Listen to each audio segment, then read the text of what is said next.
Good morning, dear student. How are you? I hope you all are fine. Today we are going to learn class 12 chemistry chapter number 1. It is my lecture number 5. In this lecture we are going to learn the types of crystalline solid. We had studied about it all, and in this lecture, generally in this lecture, because it's very special lecture, and in this lecture we are going to learn, dear student, the substance crystalline solid, the properties of crystalline solid, all these. Okay, so let us start our chapter, lecture number 5.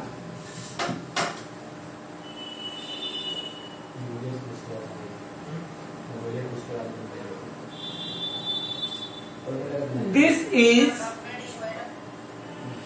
which I am drawing. This is the dear student, crystal.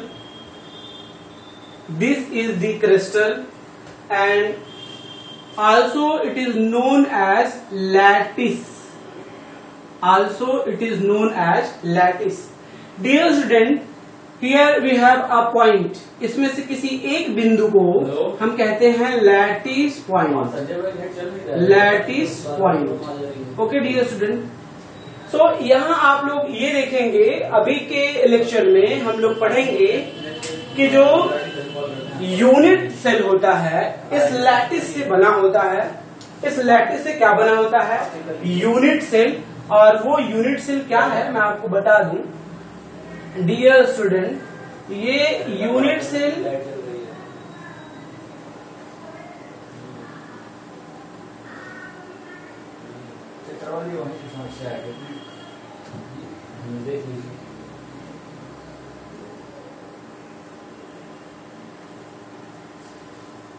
इसमें से किसी भी एक cell की बात अगर हम करते हैं ये, तो इसे हम यूनिट सेल भी कहते हैं. और डियर स्टूडेंट, ये यूनिट सेल आपको बताया गया था कि यूनिट सेल मुख्य रूप से 2 प्रकार का होता है. बट यहां हम लोग पढ़ रहे थे कि यूनिट सेल आखिरकार 2 प्रकार का होता है, जो वो किस बेसिस पे होता है.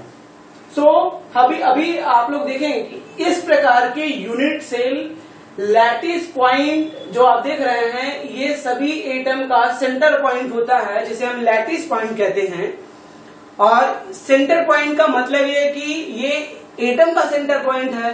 सो ये देखते हैं हम इसमें कि किसी भी एक यूनिट सेल में कितने परमाणु रखे जा सकते हैं और वो कितने प्रकार के हो सकते हैं, मतलब कितने प्रकार से रखे जा सकते हैं. आज के वीडियो में ये सारा हम लोग पिछले वाले वीडियो में पढ़ लिए थे. आज के वीडियो में हम लोग पढ़ेंगे एक इसी तरीके से यूनिट सेल होता है जो सेल पैरामीटर्स के नाम से जाना जाता है. इट मीन सेल पैरामीटर्स के आधार पे ये यूनिट सेल कितने प्रकार का होता है, आज हम लोग वही वीडियो में पढ़ने जा रहे हैं. ठीक है डियर स्टूडेंट, सो आइए शुरू करते हैं कि सेल पैरामीटर्स के आधार पर ये यूनिट लैटिस सेल कितने प्रकार का होता है, इकाई सेल कितने प्रकार का होता है. Once more we are going to study that types of unit cell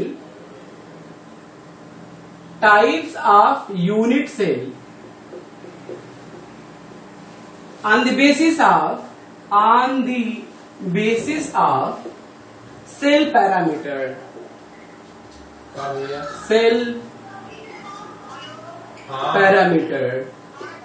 okay dear student, so अभी आप लोगों ने देखा कि एक यूनिट सेल होता है जिसके मुख्य रूप से 2 प्रकार होते हैं. पहला था सेंटर्ड यूनिट सेल और दूसरा होता है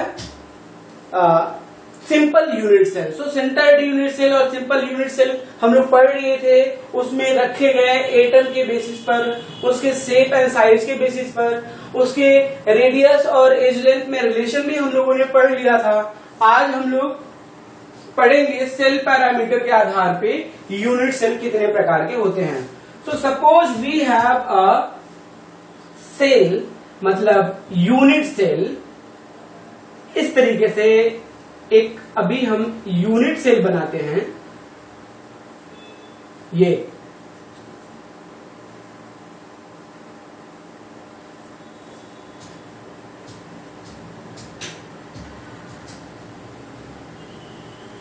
this is a unit cell. Okay, अभी आप लोगों ने देखा कि ये यूनिट सेल है और इस यूनिट सेल की सभी भुजाएं इक्वल हैं। It means A is equal to B is equal to C and सभी जो एंगल्स हैं इसमें जो सभी एंगल हैं वो भी इक्वल है। इट मीन्स कि 90 डिग्री सब है, इक्वल टू 90 डिग्री। इसे हम कौन सा नाम देते हैं? इस सेल का नाम है सिंपल यूनिट सेल। इस सेल का नाम क्या है? Simple unit cell. लेकिन यही सिंपल यूनिट सेल जब हम सेल पैरामीटर्स के बेसिस पे देखते हैं तो ये मुख्य रूप से 14 प्रकार का होता है। अभी आप लोग यहां पे देखेंगे कि ये कैसे अलग अलग प्रकार के हो जाते हैं। जैसे कभी कभी इनकी एक भुजा असमान हो गई, इन सभी भुजाओं से अलग हो गई, या फिर कोई एक कोण अलग हो गया। तो इस तरीके से कभी दो भुजाएं समान तो एक कोण एक भुजा अलग हो जाती है, कभी एक भुजा मतलब एक भुजा अलग है तो दो भुजाएं अलग अलग हैं, कभी तीनों भुजाएं अलग हैं, कभी तीनों भुजाएं अलग हैं तो एंगल इनके बीच का जो कोण है वो सेम है। इस तरीके से different type means total 14 type के होते हैं। तो अब हम इसी सेल का कुछ एक अलग रूप फिर से बना के देखते हैं। देखिए, सबसे पहले हम लोग ये देखेंगे कि ये यूनिट सेल है और इसमें मैंने मान लिया कि यहां से यहां तक की दूरी क्या है, यहां से यहां तक की दूरी है जो, और यहां से यहां तक की जो दूरी है ये है। इसमें एक एक्सिस लेते हैं। Suppose this is my ex axis, this is x axis and this is y axis and another axis is that which is z axis. Okay dear student, so जब हम x axis की बात करेंगे तो इसे मैंने मान लिया कि यहां से यहां तक की जो दूरी है वो a है। y axis की बात करेंगे, यहां से यहां तक की जो दूरी है वो b है। फिर z axis की बात करेंगे, यहां से यहां तक की जो दूरी है वो c है। अब आप ये देखेंगे कि A जो यहां से यहां तक की दूरी है x एक्सिस पर है, उसके सामने वाला जो कोण होगा उसे हमने मान लिया कि ये है हमारा alpha. Dear student, suppose we have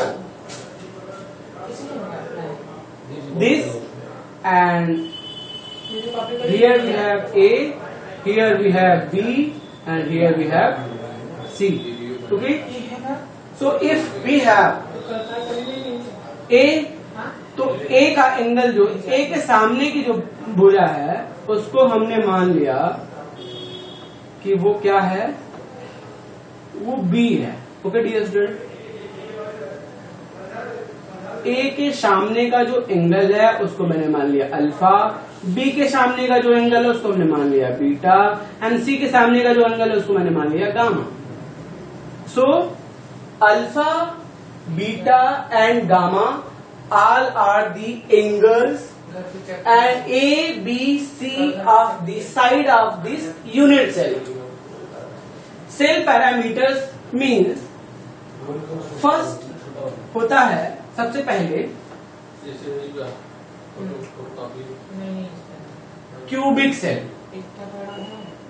और क्यूबिक सेल के बारे में तो सभी बच्चे जानते हैं कि cubic cell it means A is equal to B is equal to C is equal to 90 degree. It was first cell and second is